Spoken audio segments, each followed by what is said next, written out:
반갑습니다. 김현옥입니다. 오늘 영상에서는 드디어 야곱과 에서가 만나는 장면을 나누겠습니다. 지난 영상에서 야곱이 그 야복 강가를 건너지 못하고 에서에 대한 그 두려움 때문에, 답답함 때문에, 혹이라도 자신의 모든 처자가, 자신의 소유물이 그렇게 에서의 공격을 받고 그렇게 없어지게 될 것에 대한 그런 두려움, 결국에는 그 야곱이 누구를 만납니까? 바로 하나님을 만나게 되죠.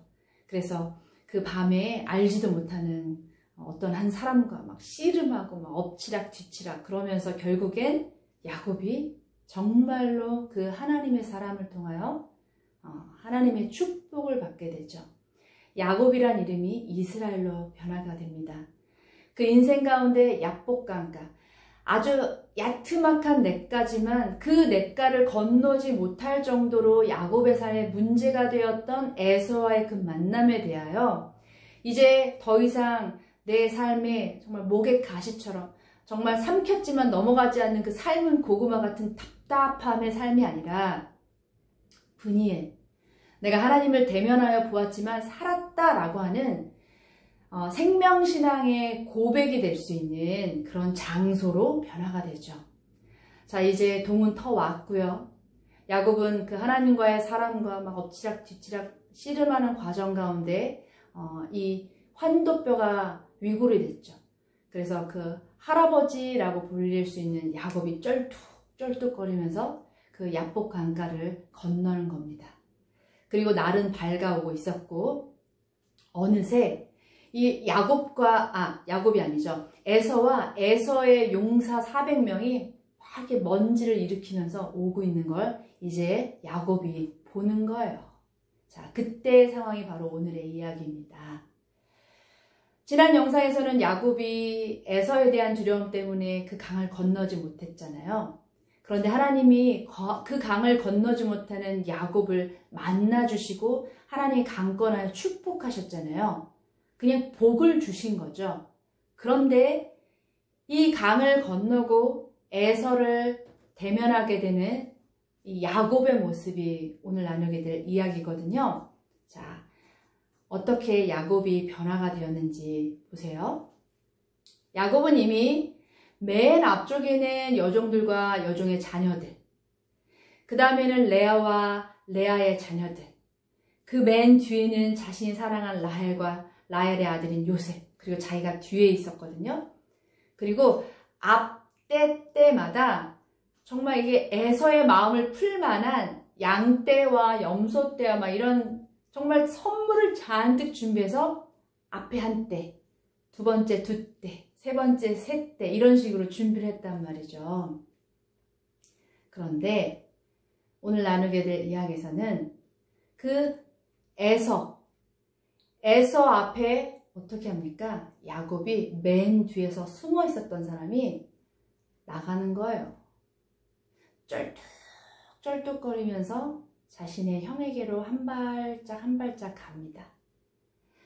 자신의 형 앞으로 라헬의 떼를 지나서 또 레아의 떼를 지나서 그리고 마지막 여종들의 그 떼를 지나서 자기가 나아갈 때, 근데 그때 그냥 나가지 않고요, 이 야곱이 형에게 절을 하면서 나가요.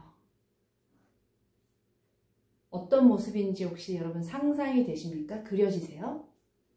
이전의 모습과 정말 달라진 야곱의 모습이 보이죠.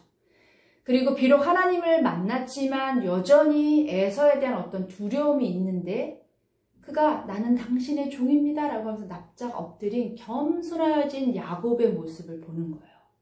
원래 맨 뒤에 숨어 있다가 에서가 앞에 떼를 치면 얼른 뒷떼를 데리고 도망갈 계획을 가졌는데 하나님을 만나고 변화된 야곱은 어떻게 합니까?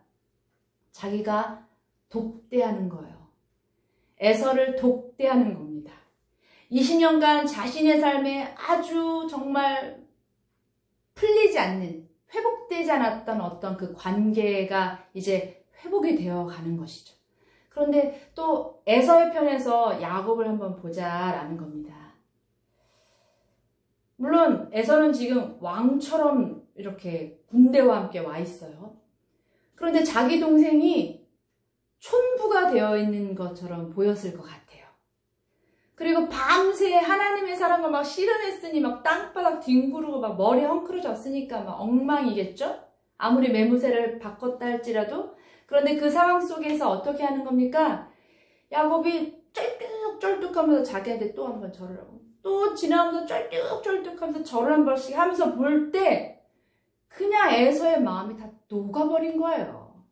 여러분, 이것은 바로 하나님이 그 에서의 마음을 변화시킨 그 시간일 수도 있고요.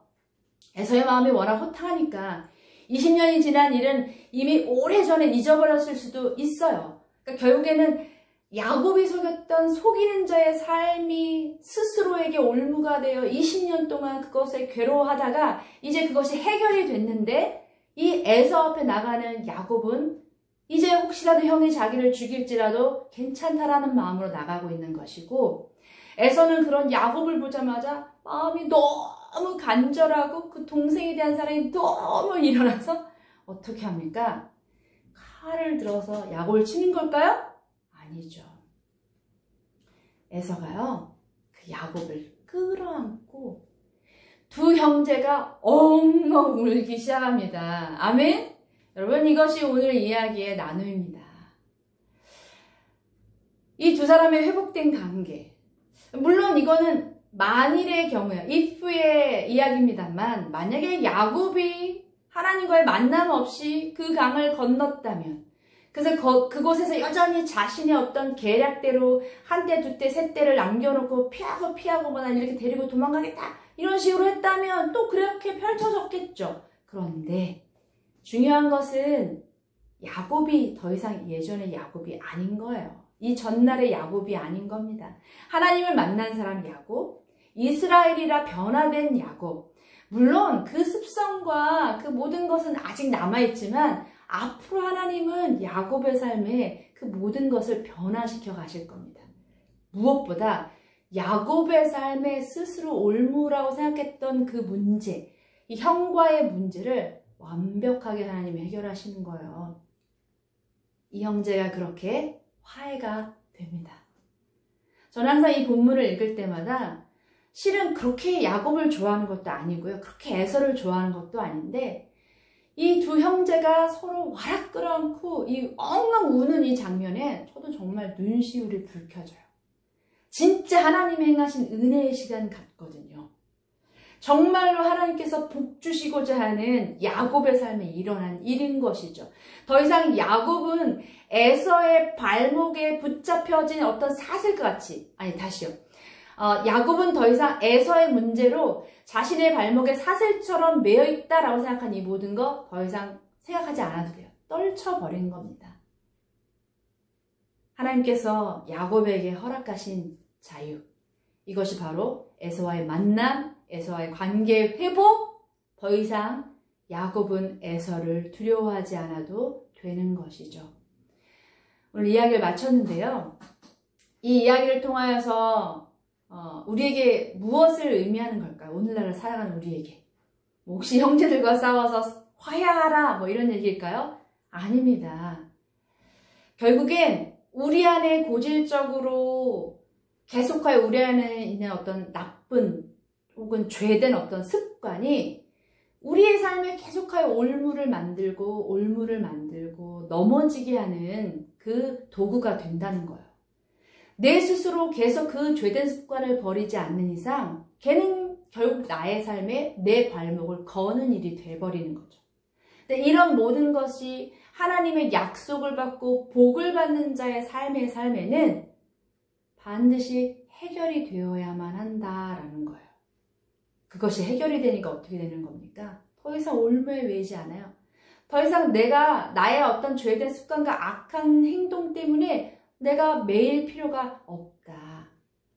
매우 자유로운 사람이 되는 것이죠. 자유자. 진정한 하나님의 자유. 그래서 야곱에게 임한 하나님의 약속도 있고 동행함도 있는데 하나님이 자유를 허락하시는 야곱의 이 삶을 저와 여러분의 삶에도 우리가 한번 주목하여 보고 또 적용하여 볼 만하지 않나라는 생각을 해보았고요.